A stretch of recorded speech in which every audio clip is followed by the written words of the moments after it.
Hello friends, welcome to R K tutorial. ఈరోజు మనము TET previous paper 1లో వచ్చినటువంటి చైల్డ్ డెవలప్మెంట్ అండ్ పెడగాకి సంబంధించిన క్వశ్చన్ల కాన్సెప్ట్ చూద్దాము. ఇందులో మొదటి క్వశ్చన్ చూడండి.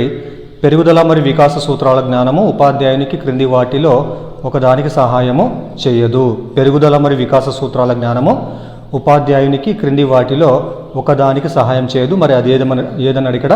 దీనికి ఆన్సర్ ఏమంటే, పిల్లలందరూ ఒకే వేగంతో నేర్చుకునేలా మరియు సమాన ప్రమాణాలను సాధించేలా నిర్ధారించడము. పిల్లలందరూ ఒకే వేగంతో నేర్చుకునేలా మరియు సమాన ప్రమాణాలను సాధించేలా నిర్ధారించడం దీనికి సహాయం చేయదన్నమాట. అయితే మరి ఉపాధ్యాయునికి సహాయం చేసేటువంటి అంశాలు ఏమున్నాయి ఇక్కడ? పెరుగుదల మరియు వికాసానికి సంబంధించిన సూత్రాలు ఇక్కడ ఏమున్నాయంటే, పిల్లల మూర్తిమత్వ పెరుగుదల మరియు వికాసం సామరస్యంగా జరిగేటువంటి లక్ష్యాన్ని కలిగి ఉండడము. తర్వాత పిల్లలలో ఏవైనా అసాధారణతలను గుర్తించి నివారణ చర్యలు తీసుకోవడం. అదేవిధంగా వికాసం యొక్క నిర్దిష్ట దశలో పిల్లలు చేయగలిగే అభ్యసన కృత్యాలను ముందుగానే ప్రణాళిక చేయడము. ఇవి సరైనటువంటి అంశాలు అనమాట. తర్వాత నెక్స్ట్ క్వశ్చన్ చూద్దాము. బ్రూనర్ ప్రకారం ఇలా చేయడం వల్ల ఉపాధ్యాయుడు కష్టమైన భావనలను క్రింది వికాస స్థాయిలో కూడా పరిచయం చేయవచ్చు. బ్రూనర్ ప్రకారము ఎలా చేయడం వల్ల ఉపాధ్యాయుడు కష్టమైన భావనలను కూడా క్రింది వికాస స్థాయిలో పరిచయం చేయవచ్చు అంటే, జ్ఞానం మరియు సమాచారాన్ని పిల్లల అవగాహన చేసుకునే భాషలో పునర్నిర్మించడము. జ్ఞానం మరియు సమాచారాన్ని పిల్లలు అవగాహన చేసుకునేటువంటి భాషలో పునర్నిర్మించడం అన్నమాట. తర్వాత నెక్స్ట్ క్వశ్చన్ చూద్దాము. నెక్స్ట్ ఏముందంటే, క్రింది పద్ధతుల్లో పిల్లల ప్రవర్తనను అధ్యయనం చేయడానికి ఫియాజే ఉపయోగించినటువంటి వాటిని గుర్తించండి. మరి క్రింది ఏ పద్ధతులలో పిల్లల ప్రవర్తన అధ్యయనం చేయడం కోసం ఫియాజే ఉపయోగించినటువంటి అంశాలు ఏమనంటే ఇక్కడ, మరి దీని ఆన్సర్ ఏబి మాత్రమే అంట. ఏబి అంటే ఏమిటి ఇక్కడ? ఏ అంటే సహజ పరిశీలన, తర్వాత అనుధైర్య అధ్యయనాలు. సహజ పరిశీలన మరియు అనుధైర్య అధ్యయనాలు. తర్వాత నెక్స్ట్ క్వశ్చన్ చూద్దాము. నెక్స్ట్ ఏముంది? క్రింది ఉద్వేగాలలో ఒకదానిని శిశువులు ప్రదర్శించరు. క్రింది ఉద్వేగాలలో వేటిని శిశువులు ప్రదర్శించారంటే, ద్వేషాన్ని ప్రదర్శించారు. శిశువులు ద్వేషాన్ని ప్రదర్శించరు. కానీ వారు ప్రదర్శించేటువంటి ఉద్వేగాలు ఇక్కడ ఏమున్నాయంటే ప్రేమ, తర్వాత భయము, తర్వాత కోపాన్ని పిల్లలు ప్రదర్శిస్తారు. తర్వాత నెక్స్ట్ క్వశ్చన్ చూద్దాము. ఎరిక్సన్ ప్రకారం 8 సంవత్సరాల పిల్లలలో సంబంధిత దశ యొక్క వికాస సంక్షోభము పరిష్కరించబడకపోతే ఈ ప్రతికూల ప్రవర్తనకు దారి తీయవచ్చు. మరి దేనికంటే అది న్యూన్యతా భావానికి దారి తీయవచ్చు. ఎరిక్సన్ ప్రకారం 8 సంవత్సరాల పిల్లలలో సంబంధిత దశ యొక్క వికాస సంక్షోభం పరిష్కరించబడకపోతే ఆ పిల్లలలో న్యూన్యతా భావానికి అది దారి తీయవచ్చు అనమాట. తర్వాత నెక్స్ట్ క్వశ్చన్ చూద్దాము. చక్రి ప్రతిష్టాత్మకమైన వృత్తి సంబంధ శిక్షణ కాలేజీలో అడ్మిషన్ తీసుకునే సమయంలో తన తండ్రి తన ప్రభావాన్ని ఉపయోగించాడని, దానివల్ల తనకంటే కొంచెం ముందున్న మరొక అబ్బాయి స్థానంలో తను ప్రవేశం పొందాడని తెలుసుకున్నాడు. కాలేజీలో చేరడానికి నిరాకరించి ఆ అబ్బాయికి అవకాశం ఇచ్చాడు. కోల్బర్గ్ ప్రకారం ఈ నైతిక వికాసము ఈ దశలో సంభవిస్తుంది. మరి ఏ దశలో సంభవిస్తుంది అంటే అది ఉత్తర సాంప్రదాయ స్థాయి యొక్క 6వ దశలో సంభవిస్తుంది. ఉత్తర సాంప్రదాయ స్థాయి యొక్క 6వ దశలో సంభవించడం జరిగింది. నెక్స్ట్ క్వశ్చన్ చూద్దాము. వైయక్తిక భేదాల భావన ప్రతి వ్యక్తిని ఇలా అర్థం చేసుకునేలా చేస్తుంది. మరి వైయక్తిక భావాల భావన ప్రతి వ్యక్తిని ఎలా అర్థం చేసుకునేలా చేస్తుందంటే అది ప్రత్యేకంగా అర్థం చేసుకునేలా చేయడము జరుగుతుంది. నెక్స్ట్ క్వశ్చన్ చూడండి. ప్రజ్ఞామాపనలో సగటు కంటే 1.2 రెట్లు తెలివైన పిల్లల మానసిక వయసు మరియు వాస్తవిక వయస్సు వరుసగా ఇంత ఉంటుందంటే దీనికి ఆన్సరు 10 సంవత్సరాలు 8 సంవత్సరాలు. 10 సంవత్సరాలు 8 సంవత్సరాలు. మానసిక వయసు వాస్తవిక వయసు మధ్య తేడా 1.25 ఉన్నటువంటి పిల్లల యొక్క వయసు వరుసగా మనకు 10 సంవత్సరాలు మరియు 8 సంవత్సరాలు ఉండడము జరుగుతుంది. నెక్స్ట్ క్వశ్చన్ చూద్దాము. శేఖర్ తన భార్యను తన స్నేహితుడికి పరిచయం చేస్తూ తనకు సిగ్గు ఎక్కువ మరియు సాంప్రదాయవాది అని చెప్పాడు. శేఖర్ తన భార్య యొక్క దేని గురించి మాట్లాడుతున్నాడు? మరి దేని గురించి అంటే అతని మూర్తిమత్వం గురించి మాట్లాడడము జరుగుతుంది. నెక్స్ట్ క్వశ్చన్ చూడండి. రక్షక తంత్రాలను ఏ చర్యలుగా చూడాలి? రక్షక తంత్రాలను ఏ చర్యలుగా చూడాలంటే మనము ఒకరి అహాన్ని కాపాడుకోవడంగా చూడాలి. ఒకరి అహాన్ని కాపాడుకోవడంగా రక్షక తంత్రాలను మనము చూడాలి. తర్వాత నెక్స్ట్ క్వశ్చన్ చూద్దాము. ఒక ప్రయోగాత్మక అధ్యయనంలో ఒక నిర్దిష్ట బోధనా పద్ధతి స్వతంత్ర చరము మరియు విద్యార్థుల నిష్పాదన పరతంత్ర చరము, ఈ రెండింటిలో ఉద్దీపన మరియు ప్రతిస్పందన అంటే ఏమిటి ఇక్కడ? దీనికి ఆన్సర్ ఏమంటే బోధనా పద్ధతి ఉద్దీపన మరియు నిష్పాదన ప్రతిస్పందన. పెడగాగి ఈజ్ స్టిమ్యులస్ అంట అండ్ పెర్ఫార్మెన్స్ ఈజ్ రెస్పాన్స్. చూడండి ఇక్కడ ఒక ప్రయోగాత్మక అధ్యయనంలో ఒక నిర్దిష్ట బోధనా పద్ధతి స్వతంత్ర చరము మరియు విద్యార్థుల నిష్పాదన పరతంత్ర చరము, ఈ రెండింటిలో ఉద్దీపన ఏది ప్రతిస్పందన ఏదంటే ఇక్కడ దీనికి ఆన్సర్ బోధనా పద్ధతి ఏమో ఉద్దీపన అవుతుంది, అదేవిధంగా నిష్పాదన అనేటువంటిదేమో ప్రతిస్పందన కావడము జరుగుతుంది. నెక్స్ట్ క్వశ్చన్ చూద్దాము. అభ్యసన స్వభావాన్ని పరిగణలోకి తీసుకొని అభ్యసనాన్ని ఇలా అవగాహన చేసుకొనుట సముచితము. మరి ఎలా అవగాహన చేసుకోవాలంటే అభ్యాసాన్ని మనము ప్రవర్తనలో సాపేక్షంగా శాశ్వత మార్పుగా మనము అర్థం చేసుకోవాలన్నమాట అభ్యసనాన్ని. తర్వాత నెక్స్ట్ క్వశ్చన్ చూద్దాము. నెక్స్ట్ ఏముందంటే ఎన్నో ఏళ్లుగా సంపాదించిన అనుభవం వల్ల ఎలాంటి పొరపాటు లేకుండా చీర నేయడంలో నేసే వారికి ఉన్న నైపుణ్యం ఈ థారండైక్ అభ్యాస నియమానికి ఉదాహరణ. అభ్యాస నియమానికి ఉదాహరణ కావడం జరిగింది. అభ్యాస నియమానికి ఉదాహరణ అంట, లా ఆఫ్ ఎక్సర్సైజ్. తర్వాత నెక్స్ట్ క్వశ్చన్ చూద్దాము. తన కారులో ఆఫీసుకు వెళ్తుండగా సైరన్ శబ్దం విన్న సుధీర్ స్వయంచాలకంగా అంబులెన్స్కి దారి ఇస్తూ తన కారును పక్కకు తీసుకున్నాడు. ఈ రకమైనటువంటి అభ్యసనానికి ఇది ఒక ఉదాహరణ. మరి ఏ అభ్యసనం అంటే శాస్త్రీయ నిబంధన. శాస్త్రీయ నిబంధన వల్ల కారు నడిపేటువంటి వ్యక్తి అంబులెన్స్ రావడం వల్ల తన కారును పక్కకు జరపడము జరిగింది. నెక్స్ట్ క్వశ్చన్ చూద్దాము. అతిథులు ఇంటికి వచ్చినప్పుడు రమణికి చూపించిన మంచి ప్రవర్తనను పునర్బలనపరిచేందుకు ఆమె తల్లి ఆమెకు టాపీ ఇచ్చింది. ఇక్కడ పునర్బలనంగా ఉన్నటువంటి ఉద్దీపన ఏంది? మరి దీనికి ఆన్సర్ ఏమంటే ఇక్కడ టాఫీ అనేటువంటిది ఇక్కడ పునర్బలనంగా పనిచేయడము జరిగింది. నెక్స్ట్ క్వశ్చన్ చూడండి. బండూరా ప్రకారం అనుకరణ అభ్యసనం దీని యొక్క పరిణామము. బండూరా ప్రకారము అనుకరణ అభ్యసనం అంటే దేని యొక్క పరిణామం అంటే సాంఘిక ఉద్దీపన యొక్క పరిణామం అనమాట. నెక్స్ట్ క్వశ్చన్ చూద్దాము. క్రింది వాటిలో ఒకటి గెస్టాల్టులు నొక్కి చెప్పనిది. క్రింది వాటిలో ఏది గెస్టాల్ట్ నొక్కి చెప్పనిది అంటే అనుకరణను గెస్టాల్ట్ నొక్కి చెప్పనిది అనమాట. మరి నొక్కి చెప్పేటివి ఇక్కడ ఏమంటే ప్రేరణ, ప్రజ్ఞ, తర్వాత సంజ్ఞానాత్మక సామర్థ్యాలు. నెక్స్ట్ క్వశ్చన్ చూద్దాము.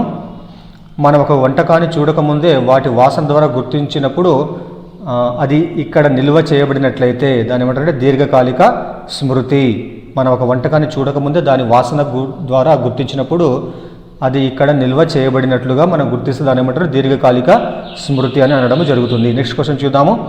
ఢిల్లీలో నివసించే తెలుగు అమ్మాయి పద్మ యొక్క హిందీ ఉచ్చారణ తమకు భిన్నంగా ఉందని ఆమె స్నేహితులు అంటారు. దీనికి కారణం ఢిల్లీలో నివసించేటువంటి తెలుగు అమ్మాయి పద్మ యొక్క హిందీ ఉచ్చారణ తమకు భిన్నంగా ఉందని ఆమె స్నేహితులు అంటారు. దీనికి కారణం ఏంటంటే ప్రతికూల బదలాయింపు. దానికి కారణం ప్రతికూల బదలాయింపు వల్ల ఆమె హిందీలో కొద్దిగా తేడా ఉండడము జరుగుతుంది. నెక్స్ట్ క్వశ్చన్ చూద్దాం. ఇక్కడ తరగతి గది వైవిధ్య అవసరాలను తీర్చడానికి వీటిని పునర్రూపకల్పన చేయాలి. తరగతి గది వైవిధ్య అవసరాలను తీర్చడానికి వేటిని పునర్రూపకల్పన చేయాలంటే మనకు చూద్దాం. ఇక్కడ ఆప్షన్లు ఏమన్నా ఇక్కడ ABCD 4 అంట. మరి ఇక్కడ ఉన్నటువంటి ఏ ఆన్సర్ ఏముందంటే విద్యా ప్రణాళిక, తర్వాత బోధన అభ్యసన ఆచరణలు, తర్వాత అభ్యసన సామాగ్రి, తర్వాత మదింపు పద్ధతులు. ఇవన్నీ కూడా పునరూపకల్పన చేయాలి. తర్వాత నెక్స్ట్ క్వశ్చన్ చూడండి. నెక్స్ట్ ఏముంది? తరగతి గదిలో భాషా నైపుణ్యం అంటే ఇది కాకుండా వేరే ఇంటి భాషను కలిగి ఉన్న అభ్యాసకులను సూచిస్తుంది. తరగతి గదిలో భాషా వైవిధ్యం అంటే ఇది కాకుండా వేరే ఇంటి భాషను కలిగి ఉన్న అభ్యాసకులను సూచిస్తుంది. బోధన మాధ్యమం దీనికి ఆన్సర్ కావడము జరుగుతుంది. తర్వాత నెక్స్ట్ క్వశ్చన్ చూడండి. విచారణ ఆధారిత అభ్యసనం అవసరమైనటువంటి అంశాన్ని గుర్తించండి. విచారణ ఆధారిత అభ్యసనం అవసరమైనటువంటి అంశాన్ని గుర్తించండి అంటే ఇక్కడ దీనికి ఆన్సర్ కాకతీయులు ఏ కాలంలో ఏ రకమైన కళ వృద్ధి చెందింది. కాకతీయుల కాలంలో ఏ రకమైన కళ వృద్ధి చెందింది. కాకతీయుల కాలంలో ఏ రకమైనటువంటి కళ వృద్ధి చెందింది అనేటువంటిది ఇక్కడ మనకు విచారణ ఆధారిత అభ్యసనానికి ఉదాహరణ కావడము జరిగింది. నెక్స్ట్ క్వశ్చన్ చూద్దాము. సుసంపన్నత కార్యక్రమాలను అందించడము ఈ విధమైనటువంటి పద్ధతి. సుసంపన్నత కార్యక్రమాలను అందించడము ఏ రకమైన పద్ధతి అంటే ఇది వ్యక్తిగతీకరించినటువంటి బోధన కిందికి రావడము జరుగుతుంది. నెక్స్ట్ క్వశ్చన్ చూద్దాము. ఉపన్యాస పద్ధతిని ఉపయోగిస్తున్నప్పుడు ఆసక్తిని కొనసాగించడంలో క్రింది వాటిలో ఒకటి సహాయం చేయదు. ఉపన్యాస పద్ధతిని ఉపయోగిస్తున్నప్పుడు ఆసక్తిని కొనసాగించడంలో క్రింది వాటిలో ఏది సహాయం చేయదు? మరి ఏది సహాయం చేయదంటే ఒకే చోట నిలబడడం అనేటువంటిది ఉపన్యాస పద్ధతికి అనుగుణంగా ఉండదన్నమాట ఇది. తర్వాత నెక్స్ట్ క్వశ్చన్ చూద్దాము. ఉపాధ్యాయుడు అభ్యాసకుల వైయక్తిక భేదాలను పరిగణించడం ఈ దశలో ప్రారంభించాలి. ఉపాధ్యాయుడు అభ్యాసకుల వైయక్తిక భేదాలను పరిగణించడం ఏ దశలో ప్రారంభించాలంటే ప్రీ యాక్టివ్ దశలో ప్రారంభించాలి. నెక్స్ట్ క్వశ్చన్ చూడండి.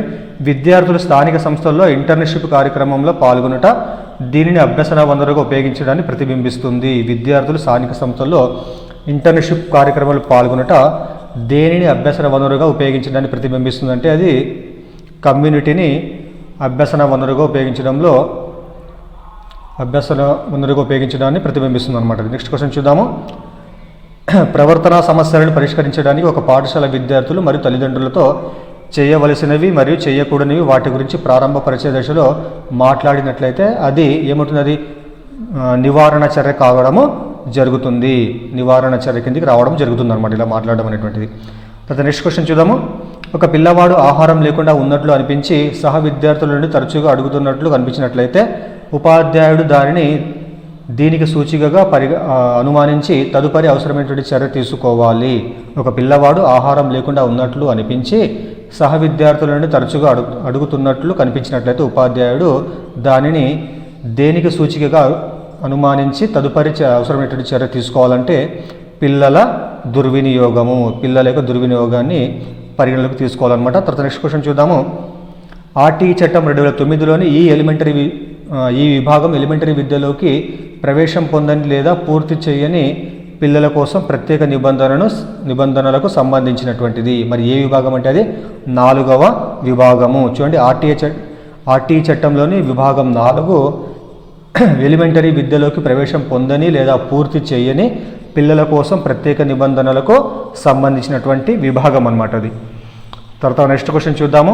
నెక్స్ట్ ఏమంటే సంస్కృతి సంజ్ఞానాన్ని ప్రభావితం చేస్తుంది మరియు ఇది సాంఘిక పరస్పర చర్యల ద్వారా ప్రసారము కాబడటం దీనిలో కీలకము. మరి దేంట్లో అంటే వైగోట్స్కీ సిద్ధాంతంలో. మరి వైగోట్స్కీ సిద్ధాంతంలో సంస్కృతి సంజ్ఞానాన్ని ప్రభావితం చేస్తుంది మరియు సాంఘిక పరస్పర చర్యల ద్వారా ప్రసారము కాబడడం దీనిలో కీలకం అన్నమాట అది. తర్వాత నెక్స్ట్ క్వశ్చన్ చూడండి. తర్వాత నెక్స్ట్ క్వశ్చన్ ఏమంటే ఉపాధ్యాయునికి పెరుగుదల మరియు వికాస సూత్రాల పరిజ్ఞానం అవసరమనే దానికి సంబంధించినటువంటి సరైన స్టేట్మెంట్లను గుర్తించండి. ఉపాధ్యాయునికి పెరుగుదల మరియు వికాస సూత్రాల పరిజ్ఞానం అవసరమైనటువంటి దానికి సంబంధించినటువంటి సరైన స్టేట్మెంట్లను గుర్తించండి. మళ్ళీ దీనిలో సరైన స్టేట్మెంట్ ఇక్కడ ఏమంటే ABC 3 అంట. మరి చూద్దాం ఆ 3 అంశాలు ఏమన్నా ఇక్కడ. ఇది పిల్లల నుండి తక్కువగా లేదా ఎక్కువగా ఆశించకుండా సహాయపడుతుంది. పిల్లల నుండి తక్కువగా ఆశించకుండా ఇది ఉపాధ్యాయునికి సహాయపడుతుంది. ఏదంటే వికాస సూత్రాల పరిజ్ఞానం అనమాట. తర్వాత పిల్లల మధ్య వైయక్తిక భేదాలకు అనుగుణంగా అభ్యసన కృత్యాలను ప్రణాళిక చేసుకోవచ్చు. తర్వాత మూర్తిమత్వం యొక్క వివిధ అంశాల సామరస్య వికాసాన్ని నిర్ధారించడంలో కూడా ఇది సహాయపడుతుంది. తర్వాత నెక్స్ట్ క్వశ్చన్ చూద్దాము.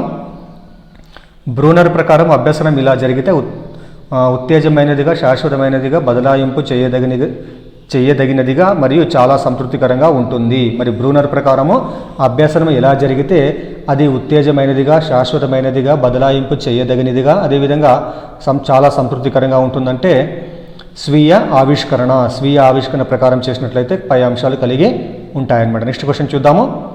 సైకిల్ తొక్కడం తెలిసిన వివేక్ మోటార్ బైక్ నడుపుటకు ప్రయత్నిస్తున్నాడు. ఫియాజే ప్రకారము వివేక్ మోటార్ బైక్ నడపడం నేర్చుకోవడానికి జరగాల్సినటువంటి ప్రక్రియ. మరి దీనికి ఆన్సర్ ఏమంటే అనుగుణ్యం అనమాట. అనుగుణ్యం అనేటువంటిది ఇక్కడ ఆన్సర్ కావడము జరిగింది. నెక్స్ట్ క్వశ్చన్ చూద్దాము. వికాసం యొక్క ఈ దశలో ఒక వ్యక్తి తల్లిదండ్రులు మరియు ఇతర పెద్దల నుండి ఉద్వేగ స్వతంత్రత కావాలని కోరుకుంటాడు. మరి ఏ దశలో అంటే కౌమార దశలో. చూడండి ఇక్కడ వికాసం యొక్క కౌమార దశలో ఒక వ్యక్తి తల్లిదండ్రులు మరియు ఇతర పెద్దల నుండి ఉద్వేగ స్వతంత్రత కావాలని కోరుకోవడము జరుగుతుంది. నెక్స్ట్ క్వశ్చన్ చూడండి. యవ్వనారంభ దశలో ప్రారంభమయ్యే ఎరిక్సన్ యొక్క మనోసాంఘిక వికాస దశ. మరి దీనికి ఆన్సర్ ఏమంటే గుర్తింపు వర్సెస్ పాత్ర సంభ్రమం అనేటువంటిది యవ్వనారంభ దశలో ప్రారంభమైనటువంటి ఎరిక్సన్ యొక్క మనోసాంఘిక వికాస దశలో అంశం అనమాట అది. నెక్స్ట్ క్వశ్చన్ చూద్దాము. నెక్స్ట్ ఏముంది. పాఠశాల ఫీజు చెల్లించడానికి పాఠశాలకు వచ్చిన పవన్ తండ్రి అప్పటికే తమ వంతు కోసం ఎదురు చూస్తున్న మరికొంతమందిని దాటివేసేందుకు ప్రయత్నించాడు. ఇది సరికాదు, పాఠశాల క్యూ పద్ధతి అవలంబిస్తుంది, మన వంతు వచ్చే వరకు ఆగుదామంటూ పవన్ తండ్రిని ఆపేశాడు. కోల్బర్గ్ ప్రకారము పవన్ ఈ నైతిక వికాస దశలో ఉన్నాడు. మరి దీనికి ఆన్సర్ ఏమంటే సాంప్రదాయ స్థాయి 4వ దశలో ఉండడము జరిగింది. నెక్స్ట్ క్వశ్చన్ చూద్దాము. నేను శాకాహారి, నేను మాంసాహారం తినేవాళ్ళ ఇళ్ల నుండి ఏమీ తినను అని చెబుతుంటే అది అతని యొక్క దేనిని సూచిస్తుంది అంటే అది వైఖరిని సూచిస్తుంది. నెక్స్ట్ క్వశ్చన్ చూద్దాము. ఒక ఉపాధ్యాయుడు తరగతి గదిలో ఒక కొత్త భావనను పరిచయం చేసి దానిని దానిని వారి స్వంత విధంగా వివరించమని విద్యార్థులను అడిగాడు. ఇక్కడ ఉపాధ్యాయుడు ప్రోత్సహిస్తున్నది ఏమంటే ఇక్కడ విభిన్న ఆలోచన. ఉపాధ్యాయునికి విభిన్న ఆలోచన అంటే ఇక్కడ తరగతి గదిలో ఒక ఉపాధ్యాయుడు కొత్త భావనను పరిచయం చేసి దానిని వారి స్వంత విధంగా వివరించమని విద్యార్థులను అడిగాడు. ఇదేమంటే ఇక్కడ వారి యొక్క విభిన్న ఆలోచన ఆన్సర్ కావడం జరిగింది. ఇక్కడ నెక్స్ట్ క్వశ్చన్ చూద్దాము. రణధీర్కు ఆర్థిక సహాయం అవసరమైంది. తన స్నేహితులందరి గురించి ఆలోచించి తర్వాత అనిల్ సున్నితమైన మరియు ఉదారవాది కాబట్టి అతనిని సంప్రదించవచ్చు అని అనుకున్నాడు. రణధీరు అనిల్ యొక్క దీనిని అంచనా వేశాడు. మరి దేని అంచనా వేశాడు? పర్సనాలిటీ అంటే మూర్తిమత్వాన్ని అంచనా వేయడము జరిగింది. నెక్స్ట్ క్వశ్చన్ చూద్దాము. విద్యార్థుల ప్రాజెక్టు పనిని మార్గనిర్దేశం చేసేంత సామర్థ్యం లేని ఉపాధ్యాయుడు వారి వైఫల్యాల గురించి విమర్శిస్తూనే ఉంటాడు. ఇచ్చట ఉపాధ్యాయుడు ఉపయోగించేటువంటి రక్షక తంత్రం ఏంటంటే ఇక్కడ ప్రక్షేపణ ఉపయోగిస్తారు అనమాట ఇక్కడ. తర్వాత నెక్స్ట్ క్వశ్చన్ చూద్దాము. అధ్యయనం చేసే వ్యక్తికి వారిని వారే పరిశీలించుకొని నివేదించమని అడిగేటువంటి ప్రవర్తన అధ్యయనం ఏమంటారు ఇక్కడ? అంతఃపరిశీలన. అధ్యయనం చేసేటువంటి వ్యక్తిని వారిని వారే పరిశీలించుకొని నివేదించమని అడిగేటువంటి ప్రవర్తన అధ్యయనాన్ని ఏమంటారు ఇక్కడ? అంతఃపరిశీలన అనడము జరుగుతుంది. నెక్స్ట్ క్వశ్చన్ చూద్దాము. అభ్యసనంలో బోధన అభ్యసన లక్ష్యాలను సాధించమని మనం చెప్పినప్పుడు మనం అభ్యసన యొక్క దేనిని సాధించడం గురించి మాట్లాడుతున్నట్లు. మరి దేన్ని సాధించేటట్లు అంటే ఫలితాన్ని సాధించేటట్లు అనమాట. నెక్స్ట్ క్వశ్చన్ చూద్దాము. ఒక నర్సరీ పాఠశాల వార్షిక క్రీడా దినోత్సవం నాడు క్రీడలలో పిల్లలు భాగస్వాములైనందున పునర్భరణం ఇచ్చేందుకు పాల్గొన్న పిల్లలందరికీ భాగస్వామ్య మెడలు చాక్లెట్లను అందించింది. ఇది థారండేక్ యొక్క ఈ అభ్యాస నియమానికి ఒక ఉదాహరణ. దేనికంటే అది ఫలిత నియమానికి ఉదాహరణ. తర్వాత నెక్స్ట్ క్వశ్చన్ చూద్దాము. ప్రీతం రెండేళ్ల బాలుడు అతని తల్లి ఆఫీసు నుండి తిరిగి వచ్చినప్పుడు మొదటగా అతను తన తల్లిని చూడగానే ఉత్తేజపడేవాడు. కానీ కొన్ని రోజుల తర్వాత అతను తన తల్లి వచ్చే ముందు అయ్యే లిఫ్ట్ శబ్దం విని ఉత్తేజపడేవాడు. క్రింది వాటిలో నిబంధిత ఉద్దీపనను గుర్తించండి. మరి ఇందులో ఆన్సర్ ఏమంటే ఇక్కడ ఏ మాత్రమే అంటే అదేంటంటే ఇక్కడ లిఫ్ట్ శబ్దం అనమాట. ఇక్కడ నిబంధిత ఉద్దీపన ఏమంటే ఇక్కడ లిఫ్ట్ శబ్దము. తర్వాత నెక్స్ట్ క్వశ్చన్ చూద్దాము. నెక్స్ట్ ఏమంటే కార్యసాధక నిబంధనలోని ఉద్దీపన మరియు ప్రతిస్పందనల మధ్య ఉన్నటువంటి సంసర్గము థారండైక్ యొక్క ఈ అభ్యాస నియమానికి సంబంధించింది. మరి ఏ అభ్యాసానికి సంబంధించినది? ఫలిత నియమానికి సంబంధించినటువంటిది. తర్వాత నెక్స్ట్ క్వశ్చన్ చూద్దాము. పై అంతస్తు నుండి కిందికి చూస్తున్న తన కొడుకును కొన్ని ఉదాహరణల ఆధారంగా ప్రమాదకర పరిణామాల గురించి చెబుతూ తండ్రి హెచ్చరించాడు. ఇది దీనికి ఒక ఉదాహరణ. దేనికంటే అది పరిశీలనాత్మక అభ్యసనం అనమాట. పరిశీలనాత్మక అభ్యసనానికి అది ఉదాహరణ కావడము జరిగింది. నెక్స్ట్ క్వశ్చన్ చూద్దాము. ప్రత్యక్షంలో సమూహంగా చూడము అనే ఆలోచనపై ఈ అభ్యసన సిద్ధాంతం దృష్టి పెడుతుంది. మరి దీనికి ఆన్సర్ ఏమంటే గెస్టాల్ట్ అనేటువంటిది ప్రత్యక్షంలో సమూహంగా చూడడం అనేటువంటి ఆలోచనపై దృష్టి పెట్టడము జరుగుతుంది. తర్వాత నెక్స్ట్ క్వశ్చన్ చూద్దాము. రాణి బజారులో ఒక వ్యక్తిని చూసి అది తన చిన్ననాటి స్నేహితుడిని తెలుసుకుంది. ఇద్దరు అనేక సంఘటనలు ఇతర స్నేహితుల గురించి మాట్లాడుకున్నారు. ఈ సందర్భంలో జరిగినటువంటి స్మృతి ప్రక్రియలను గుర్తించండి. మరి దీనికి ఆన్సర్ ఇక్కడ చూద్దాము. ఏబి అంటే ఇక్కడ మరి దీనికి ఆన్సర్ అంటే పునఃస్మరణ తర్వాత గుర్తింపు. పునఃస్మరణ మరియు గుర్తింపు. తర్వాత నెక్స్ట్ క్వశ్చన్ చూద్దాము. నెక్స్ట్ ఏమంటే రెండు పరిస్థితుల మధ్య అభ్యసన బదలాయింపు దేనిపై ఆధారపడుతుంది? దేనిపై ఆధారపడుతుంది అంటే అది చూద్దాం. ఏబిసిడి 4 అంటే ఇక్కడ మరి ఒకటోది ఏమంటే ఇక్కడ ఏ అనేటువంటిది పరిస్థితుల మధ్య సాధారణ కారకాలు, అదేవిధంగా మునుపటి అనుభవంతో సహసంబంధము, తర్వాత అంతర్దృష్టి ద్వారా అభ్యసనము, తర్వాత సూత్రాలు మరియు నియమాలపై దృష్టి పెట్టడము. ఈ అన్ని అంశాలపై ఆధారపడుతుంది అనమాట. నెక్స్ట్ క్వశ్చన్ చూద్దాము. కుటుంబ సాంఘిక ఆర్థిక స్థితి అభ్యాసకులపై ఈ పరంగా ప్రభావము చూపవచ్చు. కుటుంబం యొక్క సాంఘిక ఆర్థిక పరిస్థితి అభ్యాసకులపై దేని పరంగా ప్రభావం చూపొచ్చు అంటే అది ఇక్కడ 3 ABC అంట. బౌద్ధిక ఉద్దీపన పరంగా, అదేవిధంగా ప్రేరణ పరంగా, అదేవిధంగా ఆకాంక్ష స్థాయి పరంగా కూడా అది ప్రభావము చూపవచ్చు. నెక్స్ట్ క్వశ్చన్ చూద్దాము. క్రింది వాటిలో వాస్తవమైన అర్థంలో వైవిధ్యాన్ని అందించే సమన్యాయంకు ఉదాహరణను గుర్తించండి. క్రింది వాటిలో వాస్తవమైన అర్థంలో వైవిధ్యాన్ని అందించేటువంటి సమన్యాయంకు ఉదాహరణ ఇక్కడ ఏమంటే ఇక్కడ వివిధ విద్యార్థులకు వారి వైయక్తిక అవసరాలను బట్టి అదనపు సమయము, పరికరాలు, మద్దతు ఇవ్వడము, ఇవన్నీ కూడా సో ఆన్సర్ కావడం జరిగింది. నెక్స్ట్ క్వశ్చన్ చూద్దాము. క్రింది వాటిలో ఒకటి సమస్య పరిష్కార పద్ధతి యొక్క ప్రయోజనము కాదు. క్రింది వాటిలో సో ఏది సమస్య పరిష్కార పద్ధతి యొక్క ప్రయోజనం కాదంటే దీనికి ఆన్సరు చాలా సమయము తీసుకుంటుంది అనేటువంటిది దీనికి ఆన్సర్ కావడం జరిగింది. నెక్స్ట్ క్వశ్చన్ చూద్దాము. క్రింది సామూహిక బోధనా పద్ధతుల్లో ఒకటి లోప నివారణ బోధనా సందర్భంలో ఎక్కువగా సరిపోతుంది. అవేమంటే ట్యుటోరియల్స్ అనమాట. ట్యుటోరియల్స్ సామూహిక బోధనా పద్ధతుల్లో ఒకటి లోప నివారణ బోధనా సందర్భంలో ఎక్కువగా సరిపోతుంది. నెక్స్ట్ క్వశ్చన్ చూద్దాము. నెక్స్ట్ ఏమంటే ప్రదర్శన అనేది దీని ద్వారా బోధించే పద్ధతి. మరి ప్రదర్శన అనేటువంటిది దేని ద్వారా బోధించేటువంటి పద్ధతి అంటే అది చేయడం ద్వారా బోధించే పద్ధతి. నెక్స్ట్ క్వశ్చన్ చూద్దాము. పాఠంలోని ఏ సమాచారము భావనలు నైపుణ్యాలు చేర్చాలో ఈ దశలో నిర్ణయించాలి. పాఠంలో ఏ సమాచారము భావనలు నైపుణ్యాలు చేర్చాలో ఏ దశలో అది నిర్ణయించాలంటే ప్రీ యాక్టివ్ దశలో నిర్ణయించాలి. ప్రీ యాక్టివ్ దశలో నిర్ణయించాలి. నెక్స్ట్ క్వశ్చన్ చూద్దాము. అభ్యాసకుడు వారి స్వీయ వేగము మరియు సౌలభ్యంతో నేర్చుకోగలిగే నమ్యత ఈ వరుస యొక్క అతి ముఖ్యమైనటువంటి లక్షణము. మరి ఏంటంటే సాంకేతికత. దీనికి ఆన్సర్ సాంకేతికత. అభ్యాసకుడు వారి స్వీయ వేగము మరియు సౌలభ్యంలో నేర్చుకోగలిగే నమ్యత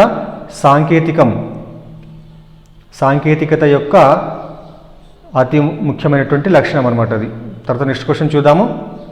నెక్స్ట్ ఏముంది ఇక్కడ, ఎల్లప్పుడూ విద్యార్థులందరినీ కలుపుకొని వారితో తరగతి గది కృత్యాల గురించి చర్చించే ఉపాధ్యాయుని నాయకత్వ శైలి. ఇక్కడ ఎటువంటి శైలి అంటే ప్రజాస్వామ్య శైలి. నెక్స్ట్ క్వశ్చన్ చూడండి.